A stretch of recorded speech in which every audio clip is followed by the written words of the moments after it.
Asato ma satkamaya, tamaso ma jyotirgamaya, mrityurma amritam gamaya. Om Shanti, Shanti, Shanti. Oh Mother, hold our hand, guide us from not real to real. Take us from illusion to truth. Hold our hand and take us from darkness of ignorance to the wisdom of light. Take us from death to immortality. Om, peace, peace, peace. Now from the last sentence you now realize why immortality. From what? Death. And you and I, if you look carefully, if you listen to Hi, Vijay sir. Happy Diwali. Happy Diwali. Jai Guru. So with the prayers that may the Divine Mother of the Universe and the Supreme God and the Goddesses that we believe in or that we don't believe in may grant all of us every bit of your prayers and the wishes. Focus, it's going to come. In other words, what is it? Abundantness. No shortage. No shortage of what? Anything.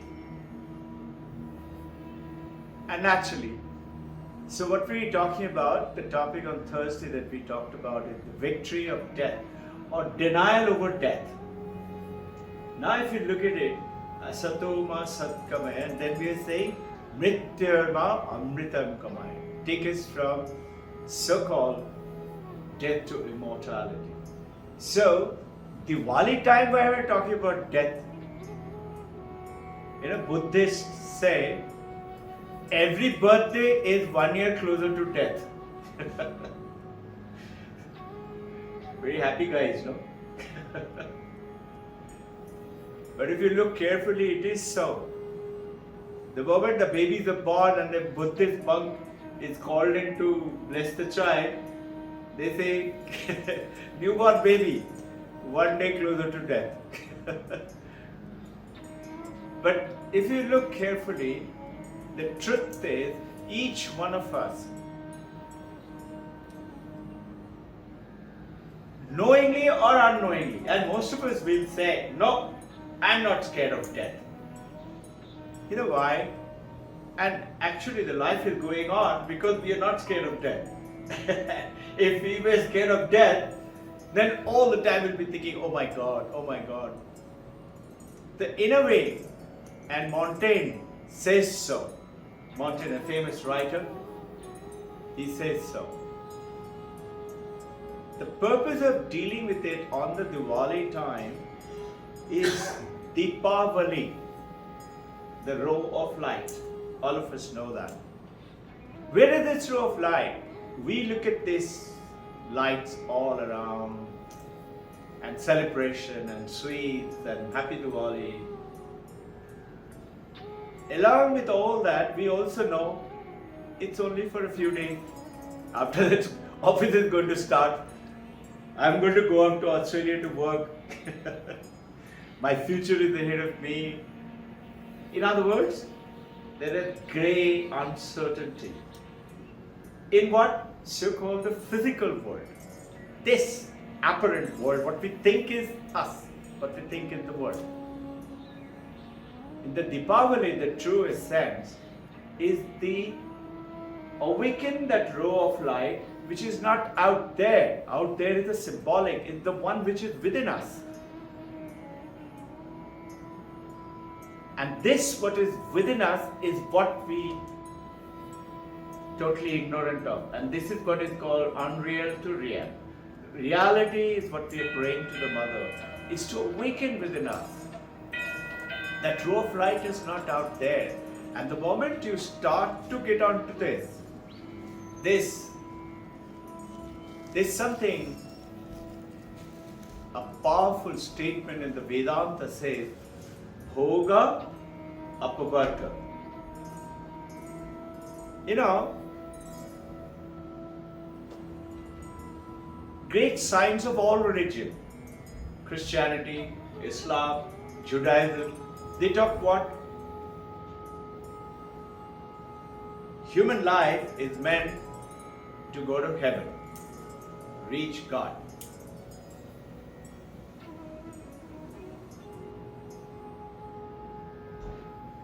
If you look carefully, if we are trying to do that, try to go to heaven. Try to go to heaven is what? Naturally abstaining from enjoyment, become a monk, run away from the family, go to the mountain Himalaya, and pray, meditate, do all kind of good work and things like that. And if we were to do that, just imagine as a mankind, what will happen to this earth? What will happen to the business and trades and technology, development? And what about the rest of the life? Like sports, like music, like art, what happens to them? So Vedanta, thousands of years ago, way before, it talks about Bhoga Apavarga. What does it mean? It says what is the purpose of life? The other religion says heaven. In Vedanta says Dharma, Artha, Kama, Moksha. And if you try to understand them very simply, what are we doing here? Why should we meet on Sundays? We should be all watching a cricket match and having some big party and something, and what is called? Kama, enjoyment, sensual pleasures. But notice what Vedanta says, Dharma. Dharma is what? First, is Dharma. Most of the people today are going in for Artha, Kama, Dharma, okay type, little bit. So first is Artha, then is Kama, then is Dharma. And then Moksha, okay, if it comes along, is very nice. This is how the general life is going on. Vedanta says Dharma. Dharma is what? Knowing the truth within you. Religious, Latin, is telling a way of life. Bring a balance in your life. And then you should certainly go and fulfill your life through education, through technology, through skill development, earn money, and go ahead and enjoy. Have you realized all our rishis, supposing you have a name, if you look carefully, your name belongs to one rishi, and that you call your gotra. And when you go to do some abhishek for Pitri, during the recent Pitru that went in, you're supposed to give your gotra. Who were they? How come if they were monks, how come you and I are descendant of that gotra? Look, all our rishis, they were grihi. And yet, being a grihi, they attained the oneness with the Supreme. So, that is what it's talking about. Artha, Kama, enjoyment of the world, but bring a balance. And along with that balance, meaning not doing unethical thing. So what we are talking about, Dharma, Artha, Kama is paradigm manifestation. We talked about it a little while ago. Paradigm. What are the basic things that we need in our life? What we want in our life?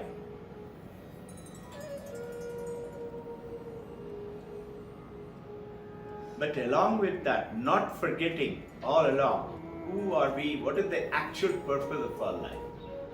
And that is, if moksha comes along, is very nice. Going ahead and talking about victory over death, denial of death. This death is what we talk about death, and what we're very frightened and scared about is the death of this body. And this is what my purpose of today is to tell us. We should fulfill all our purposes in this life, in this body, fulfill them 100%. Play the same role of a son, of a daughter, of a husband, of a wife, of a father and a mother, of a colleague, of a professional, of a country, of a citizen. Play 100% role. And yet keeping all the time in mind, this is not it. There is something else. And that something else is the search, is Sanskrit, Khoj. We had a little gathering yesterday, and there's some of our children, their parents, they came down, and one of the couple is planning to go off to US and settle down. So everybody was asking, why are you wanting to do that? India is going great. India is going to places. Somebody was saying, 25, 30 years you stay in India, and you go and spend 6 years, 10 years, 12 years in US or America or Europe, and then you come back and say, back home, we live like this. And this other parent is telling the other, who was saying, I'm going to US. You see, what is this back home? 25, 30 years you spent in India itself. This is your home. Basically, and what are they talking about? Why are we doing it? He says, quality of life. Now, if you look carefully, without condemning anyone, this is the darkness of ignorance from which we have to grow into the light is called the Dipavali. Once we realize that light which is within, yes, you certainly go ahead. Go abroad, learn various skills, all the time remembering one thing. This whole world is one village, one earth, one universe, in which we are supposed to continue to develop ourselves. Bhoga Apavarga, awareness. And the moment you do that, you will see suddenly, have you realized, birds and animals, they don't need visa to go to another country. Do they? It's one earth. It's you and I as human beings have done various political things and etc. Why is this desire? Go off to another country. It's because what we think is the quality of life is that reason where they take Artha, Kama, Dharma, Moksha. Their first priority is Artha, Kama. That is the desire of getting, buying, and no shortage, and clean road and beautiful structures. Yes, they're very good. They're certainly good. And we all should make the whole earth like that. Unfortunately, some of the countries like India and many other countries, without naming them, you all know them, we have a beautiful thing called population. and in that population itself, have you ever realized 326 BC, before Christ, 326 BC, Alexander the Great came and raided India. Have you ever wondered why? This is what made me start off into this journey, and we are meeting all of you. Why did they come to India? Why did he come to India? And he came and started first attack north. Porus from India fought. I don't know if you all know that Porus lost. India lost. Alexander won. And you all know that Alexander the Great went away. If you Google it, why did Alexander the Great run away? He actually ran away from India. Why? And you know what happened? This is deep part of my research, we found, you'll be shocked to hear, Porus didn't lose. Porus didn't fight. Can you imagine? Did you know this? I know. Find out the truth. Google it. You'll find the truth. You know what happened? It just so happened when Alexander the Great was coming in to attack India, it was Raksha Bandhan time. Alexander's wife, she was scared of his life. She sent a message to Porus. Please don't kill my husband. Now, it happened something like this. She sent a Rakhi to him. I said, please tie it. And then she sent the message. After he tied the Rakhi, and now he said, don't kill my husband. Now, how can I kill my sister's husband? So he chose, in discussion with his, that we give up. And that's the reason Alexander the Great, though there are little more stories to it, he chose to leave and go away. He was searching. His guru, Alexander's guru, told him, Confucius, when you come back from India, bring 3 things. One, he said, bring the religious book called Gita. Bring one guru. Okay, I am the guru, but I would like to interact with the Indian guru. So it just so happened, he got, and the third thing was a guy, cow. Guy, have you realized all these are Guy, Gobar, Gita, no? Guru also. Alexander the Great was searching for a guru. He found there is one saintly guy, very famous. He sent his ministers, go and tell him he has to come with me.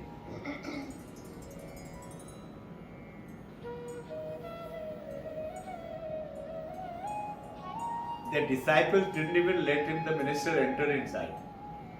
Those guys said, we will kill you. He said, whatever you do, you cannot go and meet my guru. So those guys, instead of killing, because Alexander said, I want a guru, maybe they will chop off his head. So this head of the soldier went back and reported to Alexander. And eventually, I'll cut the story short, Alexander the Great came himself and he talked to him. He said, you have to come with me. He didn't even reply. He kept silent and he was smiling. Had a gentle smile, meaning not a smile like a caricature cartoon smile. He had a gentle, pleasant face. Alexander the Great got angry. He said, you're not coming with me? I'll cut you with this sword. So he did like this, meaning go ahead. And Alexander the Great slashed at him twice. And strangely, nothing happened to the Guru. Now Alexander the Great was shocked.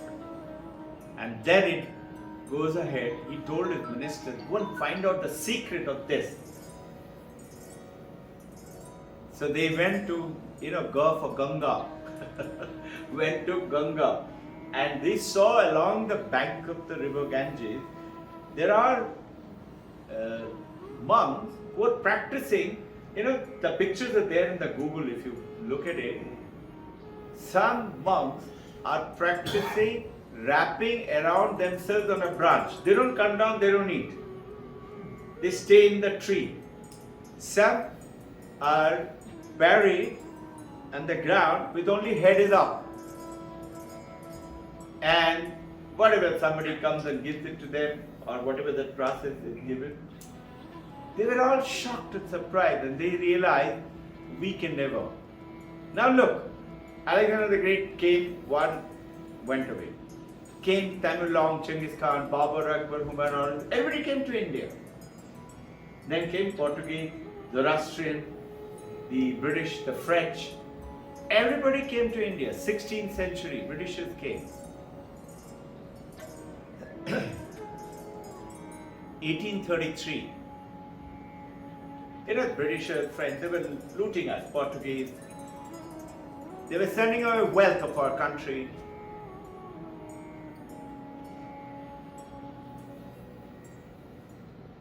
But they couldn't rule India.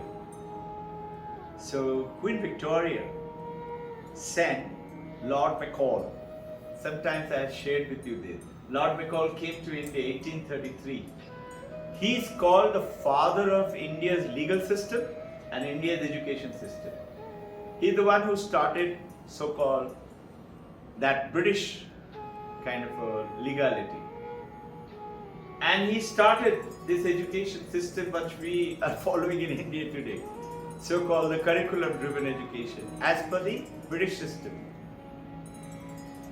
And he told, don't follow this Upanishads and Vedanta, their Pathshala. I remember in my days, I have heard, which Pathshala are you coming from? Because why? We showed interest of little bit of,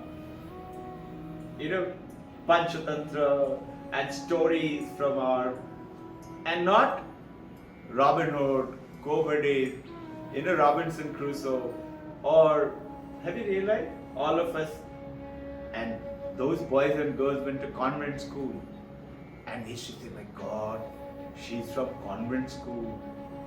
And convent did what? Every convent, if you look carefully, you will understand the reason for what I took up this topic is for us to understand, nothing else. But one thing is very important for us to know. It is not just an intellectual understanding. Yes, we do have quite a bit of intellectual understanding, all of us, because we've been talking about it. But it is not just an understanding. It is also being aware, knowing it. And that knowing is not just intellectual knowing. It is being. Knowing and being, or being and knowing. Whichever way you wish to look at it. Become. It's like, supposing you have no doubt that I'm a human child. We have no doubt that I'm not a monkey or a donkey. You have no doubt that I'm a man or a woman. You have no doubt. You know it, but you are also being it. That being is called the awareness. And once you do that, then you will find India, despite so much of smothering, India has not changed. Have you realized? And now the changes which are coming in, there was one of the top businessman parent was also there. And he was, I was asking, what do you think? What's your opinion? He said, sir, tell you honestly, we keep meeting lots of foreigners in our gathering. All of you must be doing it. He said, one thing I have noticed now, these days, he said, we Indians are very proud Indian today. Proud that I'm an Indian. And this feeling has come in India today. Earlier we used to be what?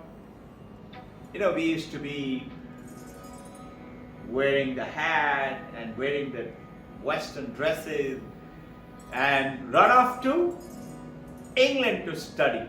If you look carefully, our original political leaders, everybody ran off to England to study, no? But that, what we are saying right now, yes, you should have the world of education, all knowledge, all skills. But coupled with that, don't forget your own heritage, your root. Yeah? So how can we understand our own self? How can we understand our own self? Ma'am, she asking how we can understand our own self. Yeah, that's the journey. Yes, how to understand is the journey that we are doing every day. And what we are going to take it on is, it's a process. It's a process from not knowing to knowing. What we generally, why is this question come to you? Because sometimes when we think is what we are not sure, right or wrong. whether we are going into the right path or we are going into the wrong path. So that it happened that day in meditation also. Like like when you are understanding yourself, whether whatever you are doing, is it right or is it wrong? That is the Yeah. Ma'am, she asking, her point is how we can understand ourselves, Hmm? what is right, what is wrong, what we're doing is right or it is wrong, how we can understand. Okay. Yeah. So let's look at it in a very good question. It's a very simple understanding. Why did it start off firstly? We were not like that, but we have become like that. Why? Because with the advent of the humanity first, because it is right from the Vedanta time. It is not because of the Britishers or foreigners, but it enhanced more with the Britishers and the foreigners. What is it? We became our body, and we became our mind, and we became our name, form, and function. So when you say realize ourselves, who are you talking about? The moment you say, where is Robbin Ghosh? Here. Which is this here? This. And what Vedanta is trying to tell us, this is not you. This is, yes, it's your body, it's your name, it's your form. So when you say understand yourself, who is this true self is what we need to know. And then to become it, we have to do that Abhyasa Yoga, practice, purification, abstaining from lies, not doing things which are not correct. That is called the, otherwise what we started off today is the paradigm manifestation, artha, kama, and then maybe dharma and moksha. That is paradigm, I want. Have you ever realized it one thing? Whatever we like, we call it, I love it, and I want to have it. I love iPhone 14. I will try all my best to get money from dad, mom, office, loan, bank, buy iPhone 14 if I really love it. No? Monkey is laughing. Yeah?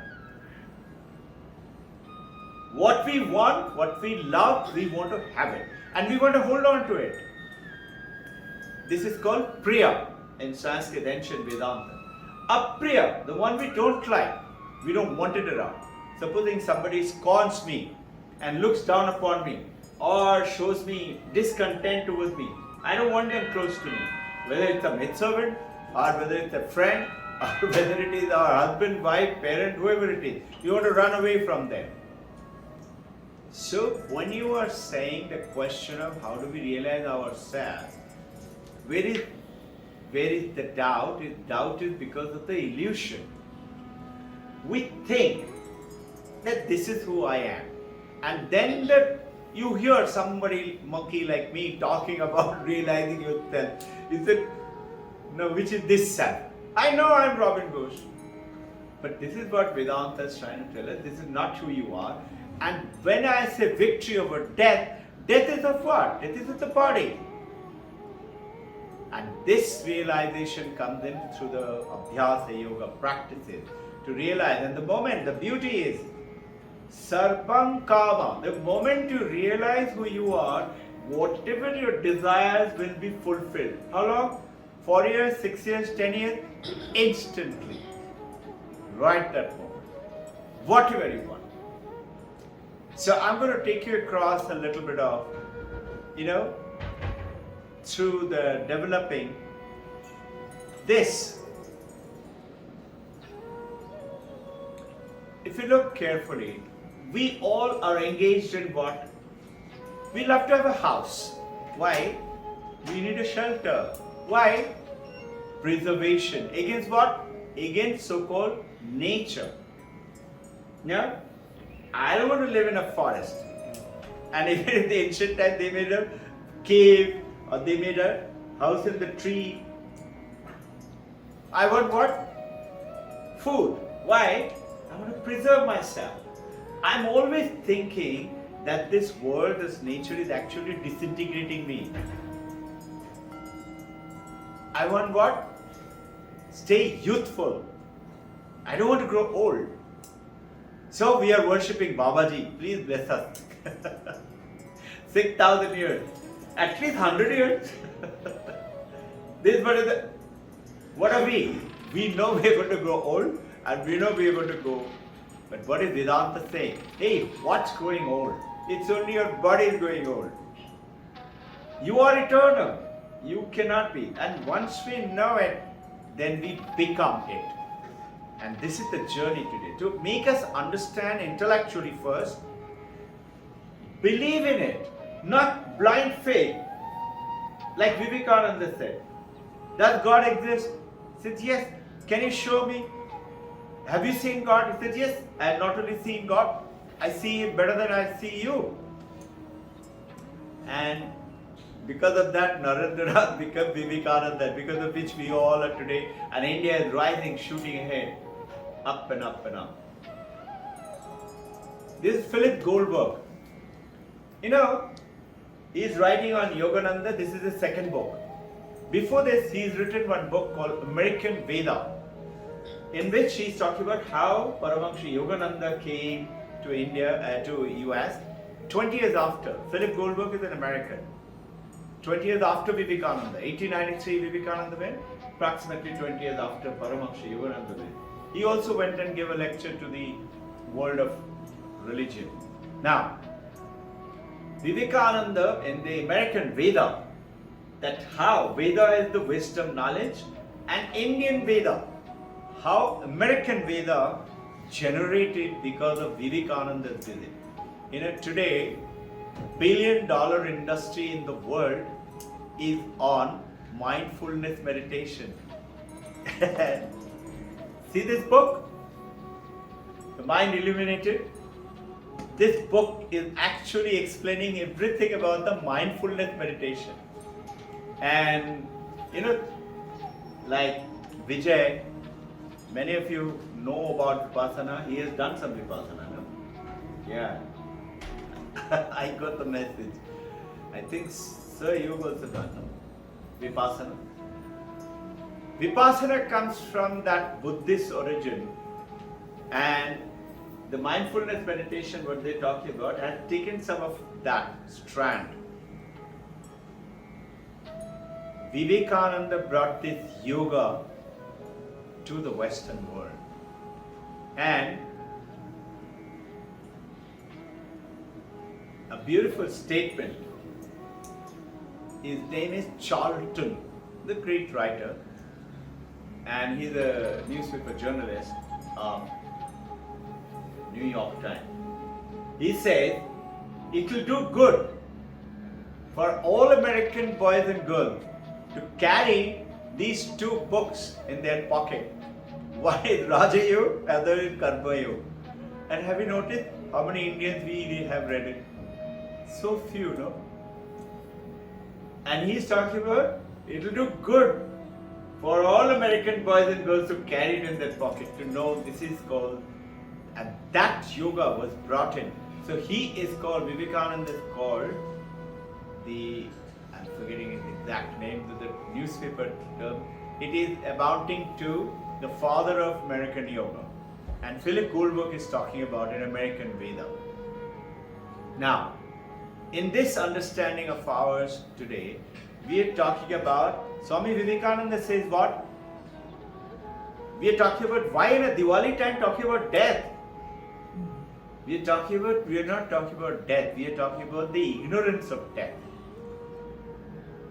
And Vivekananda is going ahead and saying, everybody dies. Kings die, paupers die. Saints die, ignorance die. Knowledgeable people die, and fools too die. And a common man dies too. He said, that's what death? That is only the body which dies. Vivekananda there is a lady called Mary Hale from another city. She writes to Vivekananda a poetry. I've understood what you're telling. And she was a great poetess.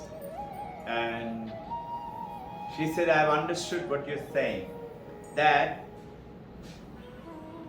everything is God.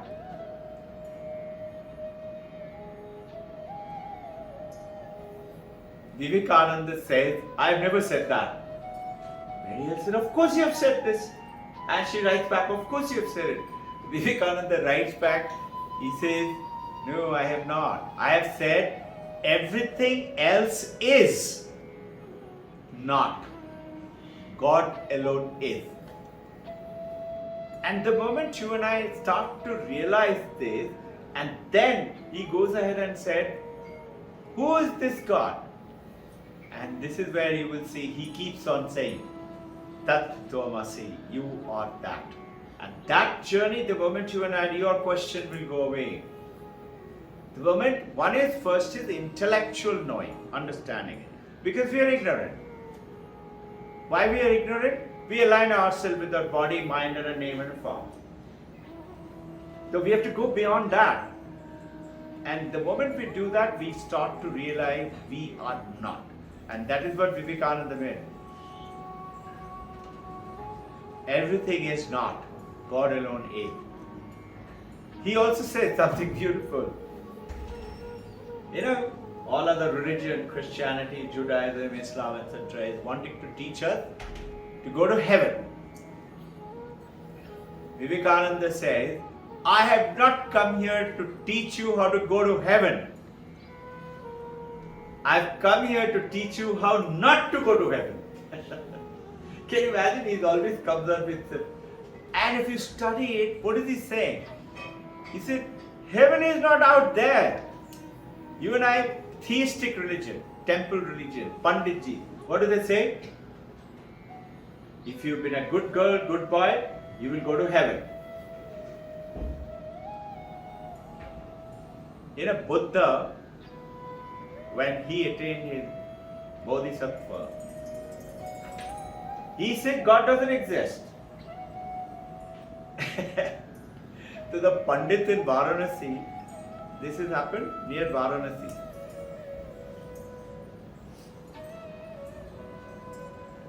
They wanted to kill him. He said, now supposing the moment you say God doesn't exist, so people will stop worshipping. The Pandit's life will go on, their money will go. So they wanted to kill Buddha. Lots of stories are there. All the Pandit came down and said, we have been told to do special yagna so that the whole Bharat becomes good. But we need a pure place. Sir, you tell us which is that place which is pure. You're the enlightened one. So Buddha was silent. He knew what are they after. So then they said, sir, your heart is the purest one. Can we build a fire on top of you? As the story goes, that he said, okay. And the fire was burnt and everything. At the end of it, they found he was still there. He was going to Sarnath. On the way, if you have been to Bodh Gaya, you have to pass through a little bit of mountains and hills. So he was passing through, and those so-called Pandit, they rolled a huge stone so that it should come down and crush them. So the stones shattered in the air. And one tiny stone came and hit Buddha's toe. And that wound would not heal. I will cut it short, otherwise I will go away from this. And eventually there was a physician given to Buddha by one of the emperor, his own physician. That physician healed him, but asked him, how come it didn't heal? You're the pure one. He said, and Buddha could recollect 10,000 of his previous birth. And he said, in so and so birth, I was a white elephant. I was running through the forest because the forest was on fire. And as I was running, there was a rabbit also running in front of me, and I happened to step onto its tail. And I don't know if you've ever seen it, if you pull a rabbit's tail, it just comes out. So many people hang it in the car, supposed to bring you good luck. Have you seen? Many cars have a tail. These days you have artificial tail also. I used to be a great hunter. I pulled many rabbit scales. Many. Must be 50, 60 of them. And it grows back the tail again. And I used to give it to our friends to hang it in their car. That rabbit, as elephant stepped onto it, who was Buddha, the rabbit said, oof! It had some pain, no? Because I created that pain, that's why my toe is suffering. Now, going into the next. So, in the book of Psalm, the Christianity book of Psalm, it says, who can avoid the journey to Sheol? Sheol is actually nothing else but Yamraj. As per Christianity, it is Yamraj. So if you look carefully, Nachiketa, Katha Upanishad. Today we'll talk a little bit of Katha Upanishad, Nachiketa. We'll talk about also Jesus Christ. Jesus Christ, Good Friday is the day he was crucified, and Easter Sunday, he rose again. And we celebrate Easter Sunday. Easter is around 15th of April. It's not the Easter time, but if you look carefully, they all are talking about the same thing. We'll come back to Sheol is the old biblical term of Yama. Bhagavad Gita says, Jatasya dhruvo mrityu. Anybody who is born will die. What is born? The body is born. The body grows. But have you ever realized, we say this is me, this body is me. No? Do we ever think that body was a baby the other day? You and I were 1 year old, 6 months old, and your mommy must be showing picture, this was you. And that one has now become a teenager or an adult and has become a mother, and tomorrow will be like granddad. And then that body will die. How can that body be me? Body is changing. Anitya, Nitya cannot be one. What is changing and what is not changing? What is not changing? Think, when you were a baby, you said, that was me, that was I. And this was when you were going to school. You must be seeing your picture. I was that. I used to wear that kind of dress. That was I again. Now you are I. And now let's say somebody like Vijay sir, Taplil sir, me, we are also I. How come that I is anitya, not changing at all? So, a beautiful, there is one of the very famous Western philosopher. He uses this metaphor. He is a Vedantist, Western philosopher. He is studying Vedanta. And I am delighted that you and I have been at least given a little bit of Vedanta sense to understand today. He says, it's very easy to understand. Take your hand out. Look at your hand. Okay? The Western philosopher in America, he says, look at your hand. Do you say, this hand is looking at me, or I am looking at my hand? You will say, of course, it's ridiculous. How can my hand be looking at me? That time you say, realize that I am not my hand. I am not my body. Body is doing lots of things which is driven by nature. You and I eat little food, it goes inside. Have you realized the moment it crosses your tongue, after that you have no control over it? What it does, how it is growing, how is it digested, it's all the nature driven. Now, Buddha, that is why, says, Anityam, Anityam, Anityam. Eternally, it is not permanent. Duksham, Duksham, Duksham. He says life is like this.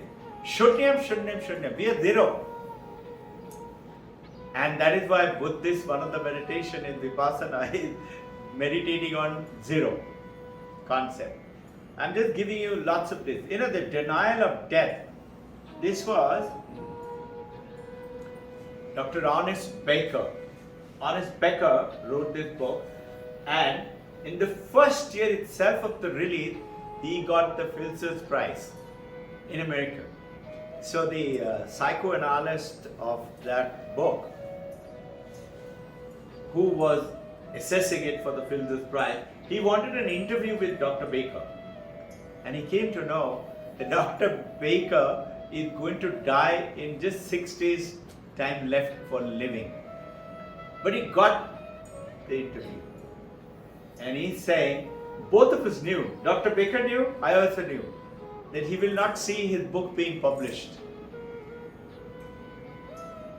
And Dr. Baker goes ahead and tells the denial of death, that we are always trying to deny that we are going to die, and that's how we are living. You know, we didn't keep on thinking, I'm going to die, I'm going to die, I'm going to die. But the truth is there, and we know subconsciously. And because of which, medicine, vitamins, Ayurvedic tonic, and shelter, and clothes, and pleasure, we are silently denying death all the time. Why? Being ignorant. So Diwali time is the best thing to get connected to that light which is within us, to know. And then what will happen? You go beyond that. Fear of death is the most pervasive power in our life. Nobody likes dying. Even those people, as per the study, those who committed suicide, just before that they didn't want to, but then it was beyond. Montaigne I talked to you about. We do not think that just because we deny, death will not come. We know it's the eventual truth. All of us know. And the moment we start to know, we say we have grown from baby onward, growing up. Today, look at it. The forces which are driving us tells us, supposing somebody sneezes here, have you realized? You immediately say, oh my God, what does she have? I hope I also don't get it. Have you realized with this COVID-19 how this thing has come? You got to pray for somebody who's, let's say, suffering from terminal, you know it. You know who I'm talking about. Amitabh. Amitabh and Amitabh's wife, they were our Nita. They are our regular visitors here. Amitabh happened to, you know, he was to take BP medicines, and Nita keeps talking to me. Yesterday also she was talking, and he chose not to take that medicine. And the BP shot up, he didn't realize it. So it created huge brain bleeding and damage, and he's become like a vegetable. So Nita from, I think it was Ahmedabad, no? Ahmedabad, right? From Ahmedabad, she had brought her here and got in Jahangir, checked out, and Jahangir said, look, even if he lives, he'll live, but he'll be brain dead living. Now it reminds me of one very beautiful example. He is in New York, NYU, New York University.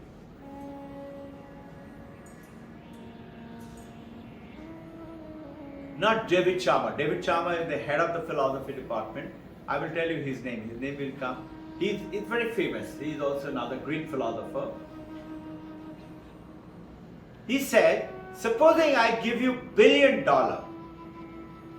He's trying to say body, they're all Vedantists, the American. He's talking about let us become aware of what we're trying to learn is consciousness. He said, what is consciousness? So he's saying, just imagine. I say I'll give you $1 billion, you give me one of your kidney. You will say, okay, most probably. No, I don't mind losing one kidney. If you give me one of your hand, I might say, okay, maybe $1 billion. But supposing he says, I'll give you $1 billion, but you will be a zombie. Meaning, your consciousness is mine. Have you seen some of those Western films? I have your soul. In other words, I am not realizing what is going to happen. So have you realized you and I can see me, hear me, we can talk to each other? How? Because we are conscious. Nothing can be learned, do, think, play, unless we are conscious. So he said, supposing I give you $1 billion and I take your consciousness, will you give it to me? What will I do with $1 billion if I'm a zombie? It's of not being there at all. So Nita was asking me yesterday, sir, I'm in dilemma. What should I do?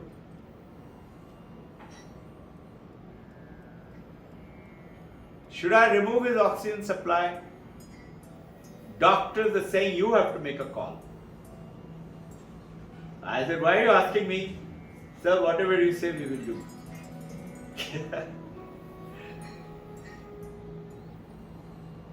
I said, you check with the doctor first. I would recommend you should remove and let him live like God wanted him to live, normally with a normal air, oxygen.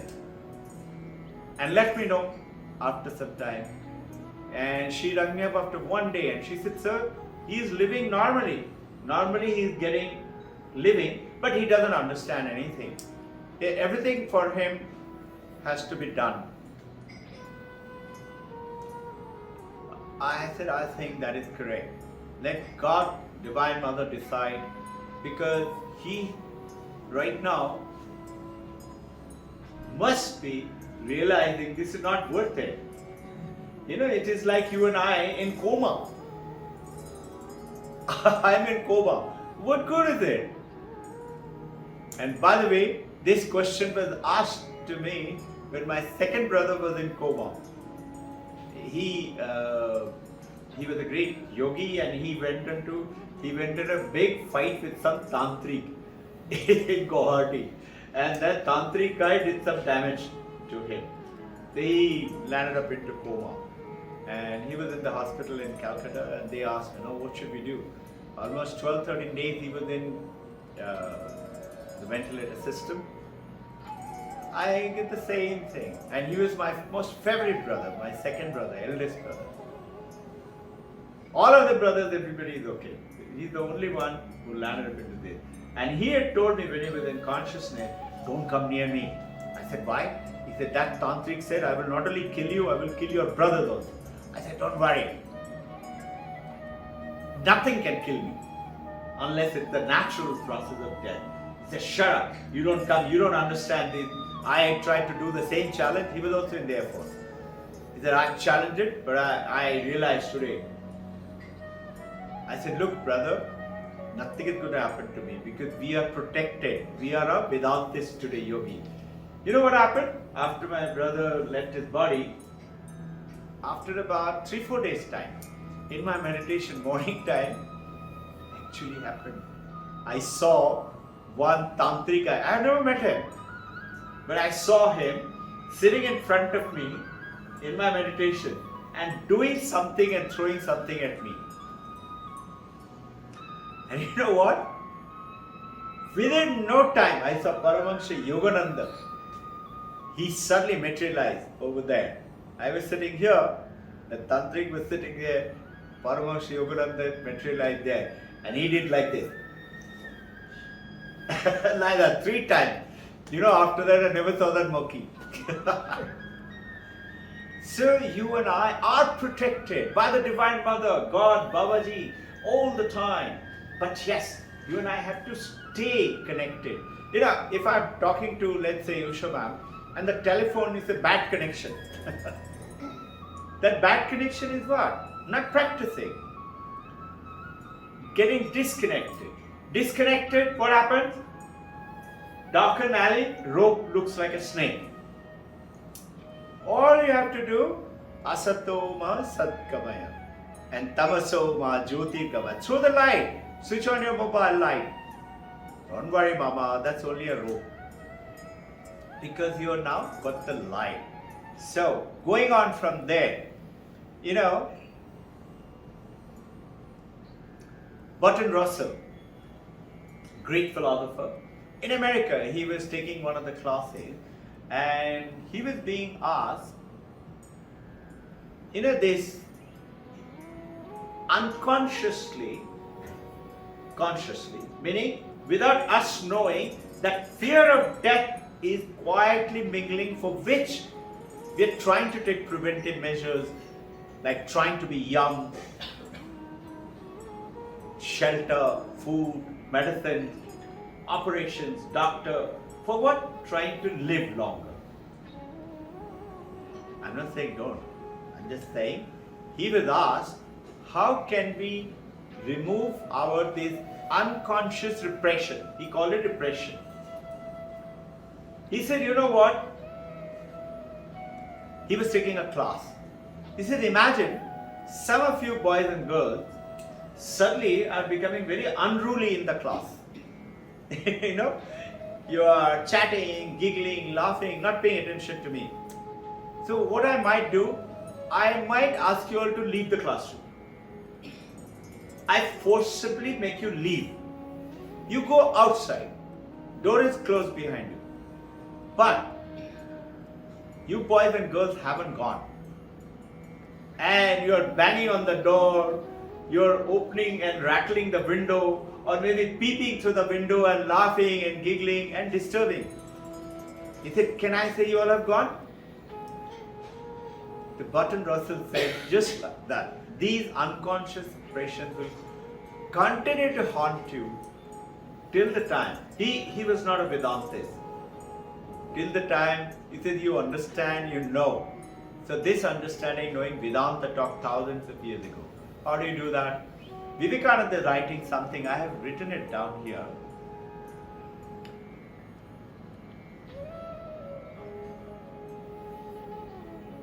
Before that, I will tell you, there is one professor, William James. He's saying at this joyous festive Diwali, joyous festive time, he said we are all having a dinner. I mean, he's not talking about Diwali, he's talking about joyous festive time. We are all having party, dinner. And yet, he says, you will always find a grinning skull on the table. What does that mean? That unconscious pressure will always be there. Whatever you do, it can't go away until unless you actually realize and go beyond this so-called, otherwise we will be traveling from death to death. And now we need to wake up and say, the moment, yesterday while conversation in which I said all you have to do is live with purity, practice a little bit of thing, and live your life not for yourself, for others. And one of the fathers said, sir, that third one is very difficult. I said, I'm glad that you put your mind into it and you realize it is. It is. When you say, I do not, it is you. You is who? Maybe wife, maybe husband, maybe daughter, maybe parent, maybe children, maybe the dog. It is you. And the moment you do that, you will see all of us become one. And that oneness is the consciousness. Now we understand here that grinning skull, it pervades our life. If we are not aware, if we are not woken up. That is why I chose to do this. Nachiketa, Katha Upanishad. You know, imagine, exact age is not known, believed to be 8 to 10 years of age. Katha Upanishad, Nachiketa, father, doing one yagna. And in that yagna, I have little time. In that yagna, those days yagna, you give away things. So, the father decided to give away cows. Those days, giving a cow was the greatest gift.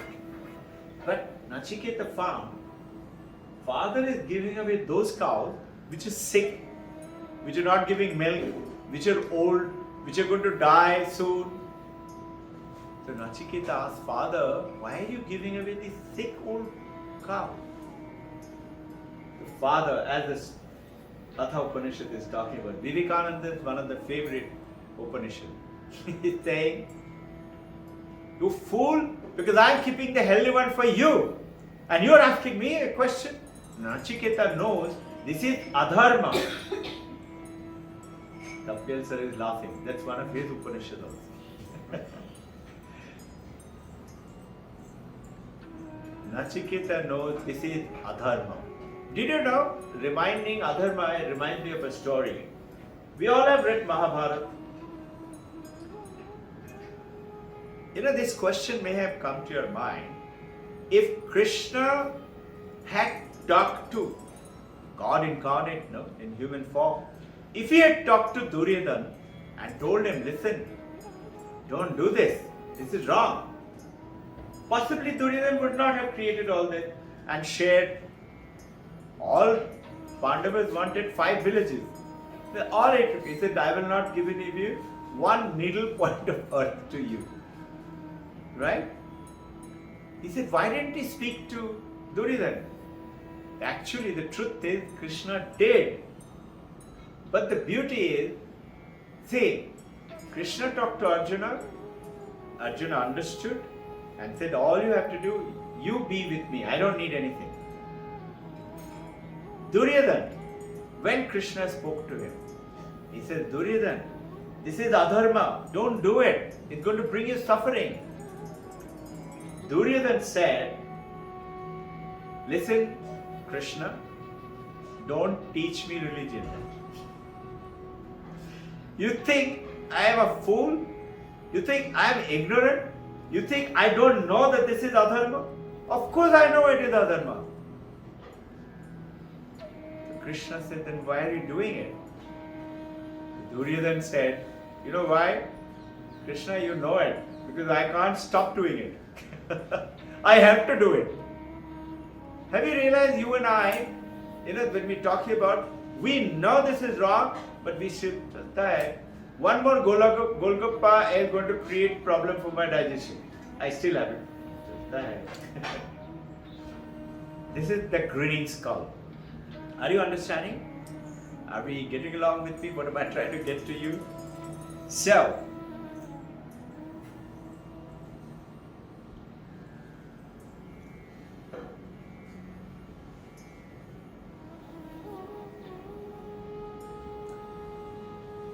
Nachiketa asks father 2-3 times. Father got very angry. He said, you go from here. He was sitting right next to father, possibly the only son. Father didn't want to be irritated because he was earthly type. He wanted to hold good thing for his family and all that. So Nachiketa said, okay father, who will you give me to? You're giving away, who will you give me to? It's a very powerful story. Father was so angry, he said, I'll give you to Yamraj. Nachiketa did pranam and he said, okay. And it says that the life is sun. Sun rises in the east. So death, Yamraj must be in the west. So he started walking towards west. And it so happened that, as the story goes, he reached Yamraj's house. And he met wife of Yamraj. And he said, I have come to meet Yamraj. Wife said, he's gone on some temporary duty. He's going to take time to come back. Please come inside, rest for a while, eat some food. He said, no, Imagine 8 to 10-year-old Katha Upanishad writing, and most of the great monks today, rishis, say he was the first Vedantist true student. Nachiketa, 8-10-year-old boy, so wise. He said, no, I will wait for Yamraj. I have come to his home. So, Yamraj comes after 3 days. 3 days and night. Nachiketa stayed without eating anything for 3 days and night and not entered the house, sitting outside. Yamraj comes inside and wife said, there is a Brahmin boy waiting there for you. He said, call him inside. And then when he heard from wife 3 days and night, he tells him, first you eat something and rest for a while. He said, I have come here with a question. He said, wait, you eat something, I will give you 3 boons because 3 nights you have stayed here without eating anything. I'll give you 3 boons. What do you want? See what Nachiketa asked. First boon, when I go back. Notice, what a smart guy. When you go to Yamraj, you're not expected to go back, no? It's such a smart guy. He's asking Yamraj, when I go back, will you bless me that my father will not be angry with me? Imagine, what a smart guy. Yamraj, he asked Yamraj second boon. You know, those days, Vedic time, Vedic ritual meaning yagna. And yagna is why? To go to heaven.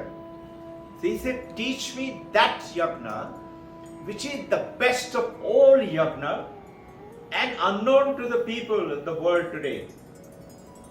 Yamraj teaches him that yagna.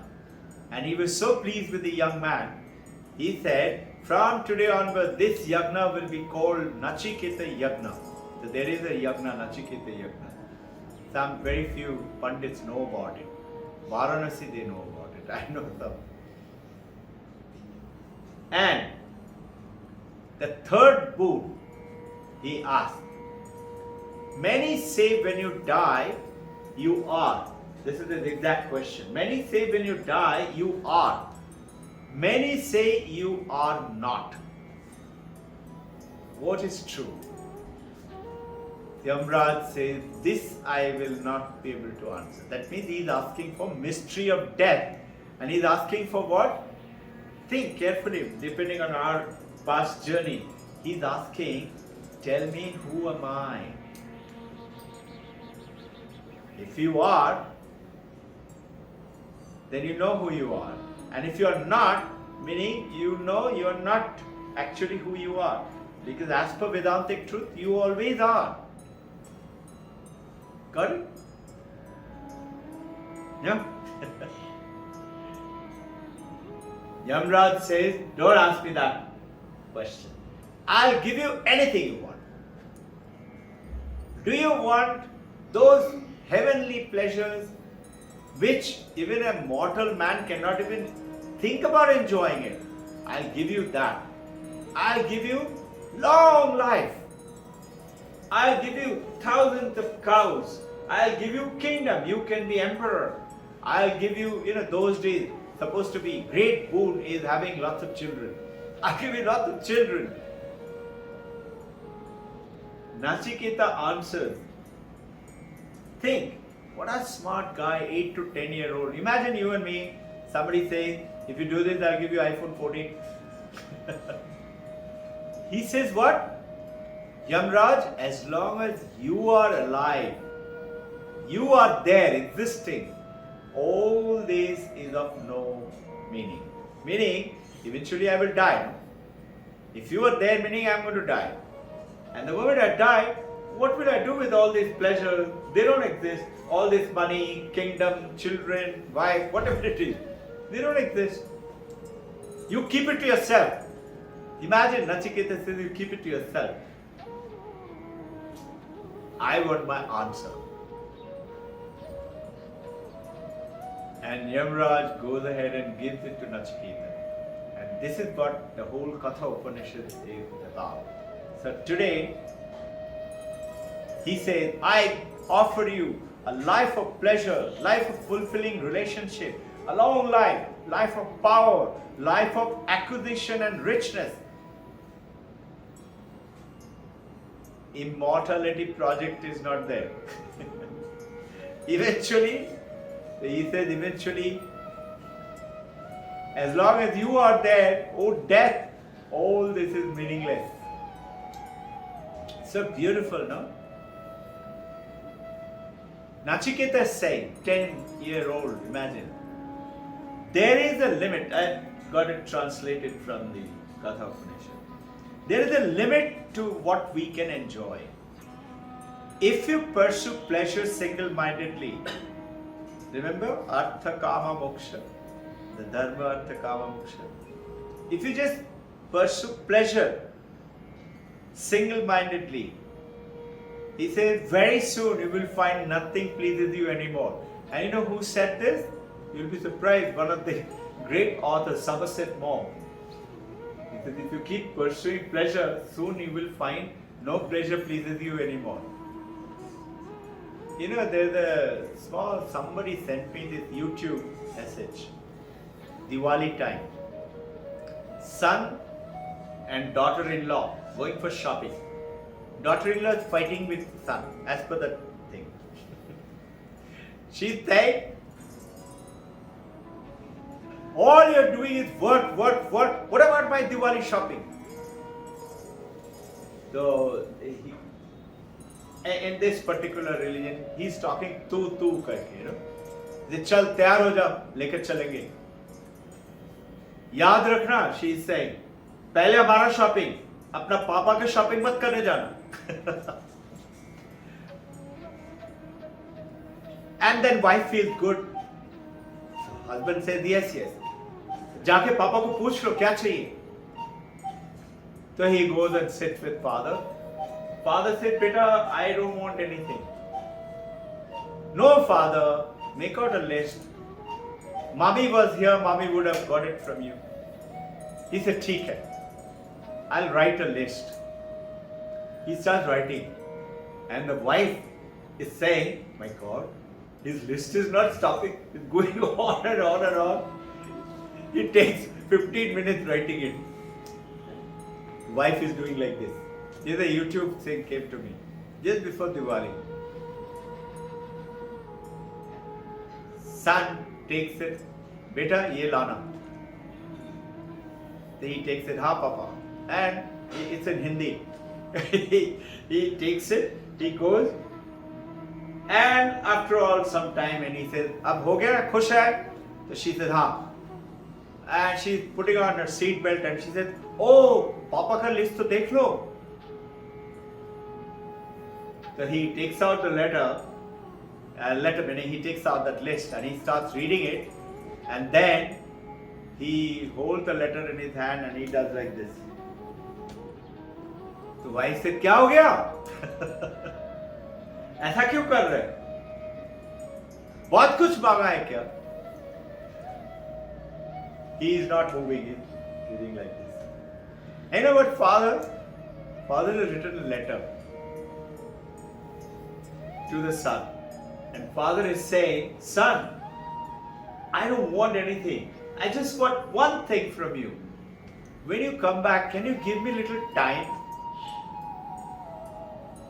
Just be with me for a while, just sit with me like we used to talk before. And husband gives the letter to wife and she reads it and she starts crying. You know, good wife basically, and a little bit of fighting type. This is what reminds me of this. Nachiketa says, you can keep all this gift to yourself. They mean nothing to me. I want my answer to my question. And this is the whole Upanishad is about, how Yamraj answers that question. You'll be surprised, you and I are dealing with a lot of it. Preceding. So, religion, a way of life, religious way of life, dharma, artha, kama, moksha, offers us a way. Vivekananda is saying, listen, you children of immortal bliss.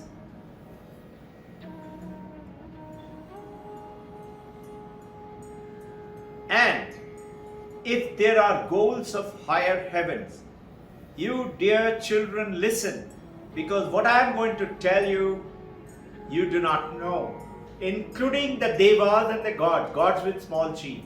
He's saying, God, even you don't know. You know, as per the Vedanta, did I share with you last time?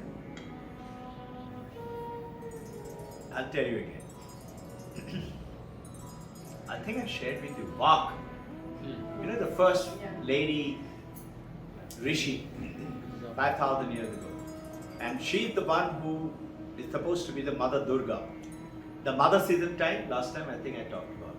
So here, Lady Vak is saying that whatever power you all have, Lady Vak, a Rishika, she is called a Rishika.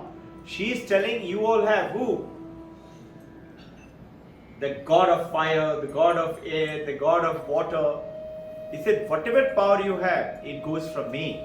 Imagine a Rishika, human, but she's an enlightened lady. She goes to you from me.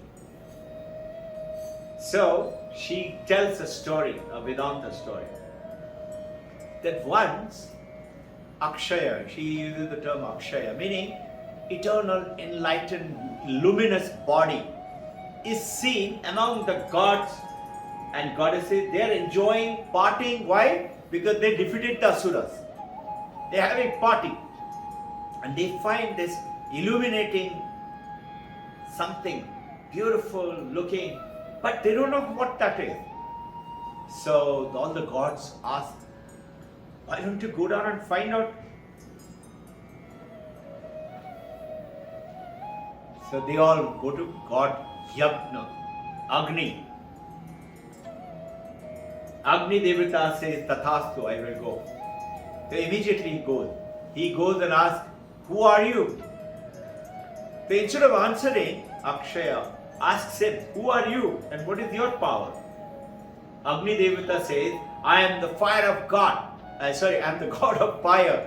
I can burn anything in this universe, in this earth. So that Akshaya puts a little straw in front and he says, can you burn it? And he tries everything, including volcanic fire and what all that nuclear fire. He couldn't burn that little straw. The Agni Devata goes back with his head down and says, I couldn't find out who he is. So the Agni Devata comes back, then all the gods tell Pavan Devata, father of Hanumanji, you go and find out. Pavan Devata says, Tathastu. He goes. And he goes and tells, who are you? And Akshaya says, who are you and what is your power? He said, I am, the god of the wind. I can blow away anything in this universe. He said, can you blow away this straw? And as the description goes, he tries to come with tornado and hurricane and everything else. He couldn't move it. He also goes back defeated. Indra is now approached. Indra, the king of the god goes down. And as he goes, this Akshaya vanishes. The Indra is very surprised. How come I am supposed to see anything and everything? How come I don't see him anymore? So then this is the time Durga Mata, who is Rishika Vak, is saying she is supposed to be the Uma. Uma is the daughter of Himalaya. She comes on the back of the lion and comes and says, that is, you know who? Is the Brahman. And that Brahman is who? The consciousness. That consciousness alone gives all the power to everything in this universe. And that consciousness is what you and I have. But we are ignorant of it. Have you ever realized? Just like when you see the moonlight, there was a full moonlight. When you look at the moon, do you ever say this is sun's light? Theoretically, you know. But do you ever say, husband, wife, boyfriend, girlfriend, do you ever look at the moon? Look, so beautiful. Do you ever say, hey, there is sun's light? You never say that. Same way, you and I are unconscious of our consciousness. And we are doing everything else. It is like the dhobi with the diamond stone. Remember the story? We are using the diamond stone doing what? Petty things. Eating, sleeping, dreaming, having fun, enjoy. Using the same consciousness. But we are ignorant of it. But when you realize that it is the diamond, when you realize it is the consciousness, it will give you what? And that's the consciousness which will tune you when we say, think. You are 56 out of 56. You are 45 out of 45. Just think. Just like you know I'm a boy, I'm a girl, I'm a man, I'm a woman, I'm a human being. Know it. When you know it, something happens. This is called the paradigm shift happens towards ethical manifestation. And it gets firm when we do abhyasa, when we live with a life of purity, don't tell lies, live with thinking, what can I do for you? How can I make your life better? If I'm trying to say, how can I make my wife's life better, my daughter's life better, my husband's life better, imagine, how can I fight with them? I'm wanting to make life better, no? So, one grows beyond death. One transcends death. One goes to the farthest shore of our mortal world. This is the message. Immortality, which you see, is nothing is going to deliver you from that mortality of death, which forever actually is, like that Bertrand Russell, like the students rattling the door, is all the time telling us. You and I have to transcend that. That's the Diwali. That's the Diwali gift that you should. Jesus explains in Matthew, Mary MacDonald, she was on the third day, that is the Good Friday, he was crucified, and his body was shifted by the Romans because they didn't want the disciples to create trouble. So they quietly shifted it and buried him.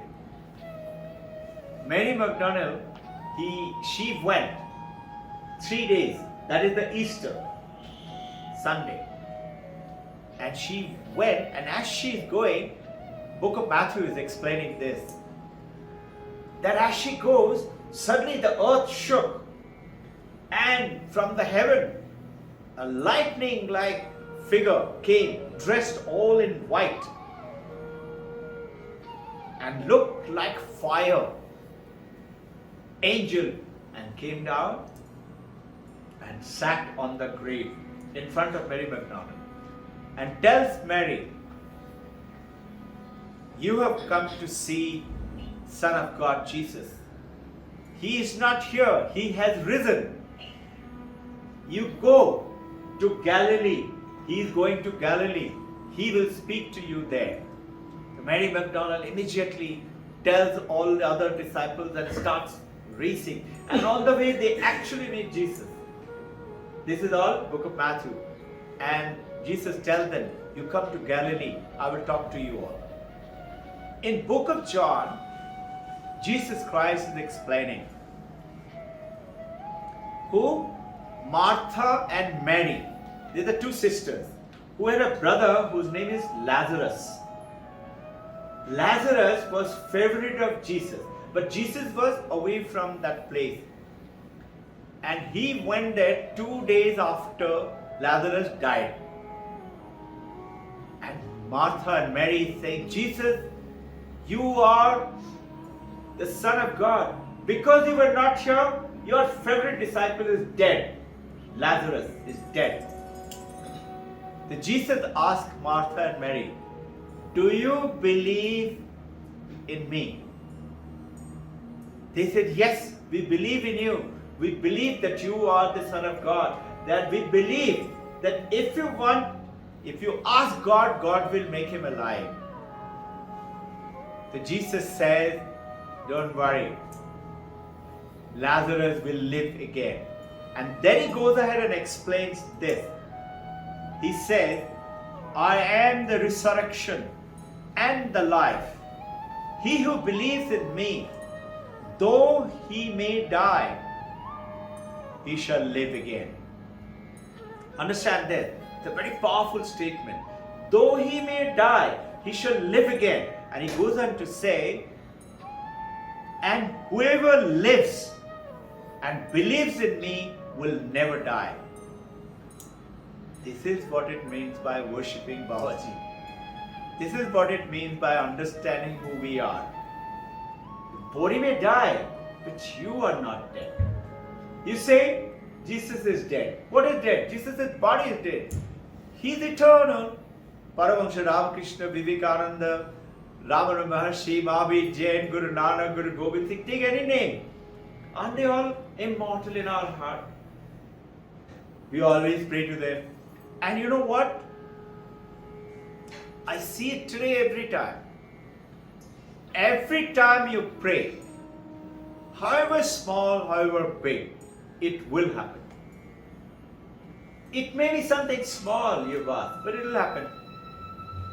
And you may have something big, that will also happen. Sometimes it may not happen. So somebody says to Paramahansa Yogananda, "Sir, would you please pray for me? My son's fever is not going down, 104-degree temperature in America." Paramahansa Yogananda said, "Why aren't you praying?" She said, "My prayers don't work." Paramahansa Yogananda says, "You know what? I used to be like you. But I knew better. I continued to pray. Yes, today my prayers work. Hey, your prayers will also work. Start praying. Start practicing all this." This is what in the book of John to Martha and Mary with the Lazarus.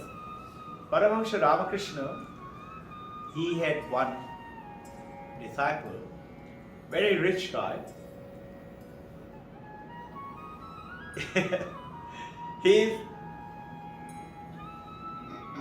His name is Kalipada Ghosh. Anything bad that you can think he used to do. Very rich guy. Kalipada Ghosh was brought by Girish Ghosh. Girish Ghosh was a writer of, the theatre in the country, started off by Girish Ghosh. He's supposed to be the first writer, and then he came to Maharashtra, Tamil Nadu, and all other states. Now, Girish Ghosh was also another drunkard, and they were very good friends. So he brings Kalipada Ghosh once. Imagine, Kalipada Ghosh is coming, Paramahansa Ramakrishna is talking to his devotees in Dakshineshwar. And Kalipada Ghosh, when he came, in the book of description they say he was spirited. And they say that spirited is not highly spirited like you and I think. He was spirited meaning he was drunk. He came drunk. And he came and said, "Why are they all sitting here? Do you have something to drink?" He thinks anybody sitting meaning something, he must be giving something to drink. And all those devotees, they're feeling very embarrassed. They don't want Pannalal Ghosh to be there. But strangely, Ramakrishna Paramahansa, who is a Paramahansa avatar, God like Jesus Christ and Mahavir Jain and Guru Nanak and so many saints, Ramana Maharshi, he gets on very well with Pannalal Ghosh. He said, "Yes, I have." And Pannalal Ghosh, those days were the English regime, no? 18th century, 1650, East India Company.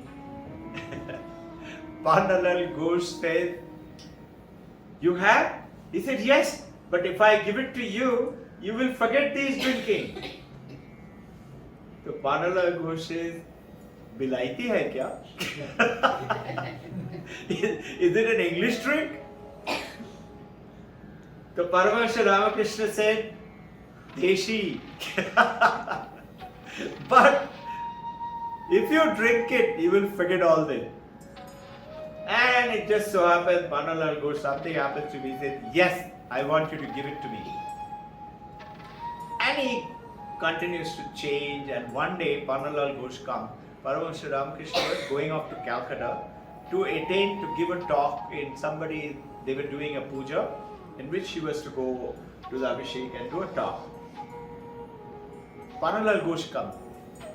And there was a horse's chariot was said. Chariot will take more time. He said, listen, I've come in a boat, team boat. Come to me. I'll take you. So Paramahansa Ramakrishna is a very simple child. He said, okay. He goes, sit, and Kalipada Ghosh takes the boat into the middle of the river. If you've been to Dakshineshwar, it's huge. It must be 2 to 3 miles wide. Takes to the center and tells the steamboat to stop. Ramakrishna Paramahansa says, what happened? Why are you stopping? He said, first you grant me your grace. If you grant me your grace, then I will tell the boat. She said, grace? What grace? Okay, I am giving you grace. He said, no. Will not do. Ramakrishna said, what do you want? I want your grace. He said, okay, I am giving you grace. No. He said, okay, I'll give you mantra. Imagine, to qualify for Ramakrishna Paramahansa's mantra, a brahmachari has to live 12 years. Minimum is 10. You know all these Sarvapriyananda, he had 10 years as brahmachari. Generally 12. Unless you are very good, then it's shortened by 1 or 2 years. Then only they get the Diksha mantra. Here, Ramakrishna says, I'll give you right now. And he gives him mantra. He takes the mantra. After that he says, no, this will not do. He says, what else do you want? You give me your grace. And then Kalipada Ghosh goes ahead as if he had visualized it. He's seen it. He says, when I die, there will be no relative around me. He comes from a very rich family. He himself is very rich. That's how all those nice habits. And there will be no relative around me. You will come. That's the grace I am asking. You will come holding the lamp in your left hand. And on right hand you will pick me up and take me with you. And Paramahansa Ramakrishna said, okay. And immediately Kalipada Ghosh, let's go. He said, I got what I wanted. I got your grace. And it says, actually when he was dying, Paramahansa Ramakrishna had already left his body. One of the, because he became very famous, good monk, Kalipada Ghosh, meaning such a guy also became a good monk. When he was about to die, one of the monks from Ramakrishna Mission had gone to meet him, see him, and he is writing down this. He says, strangely, suddenly, because this monk was there, all the relatives and all said, so you were there, okay, and they all left. I think it was middle of the night, so they all went to sleep. He was alone. And he says, just at that moment, he suddenly stood up. Stood up meaning got up, not stood up. In the bed, he was lying down, about to die. He rose half and he says, Thakur, that is Paramahansa Ramakrishna, you've come, you didn't forget me. And he tells this monk, there is Vivekananda, there is Holy Mother, put 3 asana there, they have to sit down. And it says thereafter, meaning the message of this is what Jesus Christ is saying. Those who die, if they believe in me, will not die, they will continue to live. And those who live, if they believe in me, they will not die. This is what Vedanta's message. And notice this, there is no discrimination of Christianity, Islam or Hinduism or Vedanta. all are one. So, how does that work? Is what we are talking about.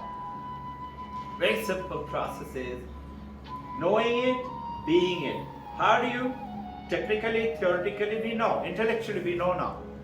Read it and understood. But just see, a librarian who's got all the books, does he have the wisdom of all the books? He may have read them, but he doesn't have them. So we have to not only just listen, we have to listen, Shravana. Then Mananam, reflect on it, ask questions, clarify all the doubt, and then sit firmly, Nididhyasanam, with that. And when you sit firmly, it will come to you. This will come to you, the message will come to you, you will get it. And you will realize that if I pray, if I happen, how can it not happen? If, the example, Vedanta, mother with a young 1-year-old baby, given some toy, baby is playing with it. Mother is happy, mother is doing her chore, cooking, washing, whatever. But if the baby throws away all the toys and howls, mother will leave everything and come running, isn't it? It's the same way. If you leave this so-called earthly, those artha, kama, etc., renounce it, not by becoming a monk, but understanding this is not permanent, like Nachiketa. Then something happens. Mother will come to you. And mother, call him Shiva. So what is Shankaracharya say? Chidananda Rupoham Shivoham Shivoham. I am that Shiva. Before that, what's he saying? Mano Vritti Chitta Ahankar Na Aham. I'm not the mind, I'm not the Vritti, the memory, Chitta, tendencies, and ego.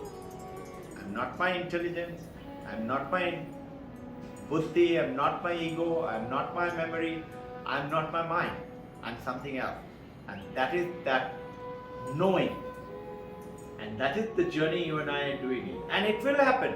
And this is where Vedanta goes and saying, Sarvam Kama. Whatever you want will happen to you.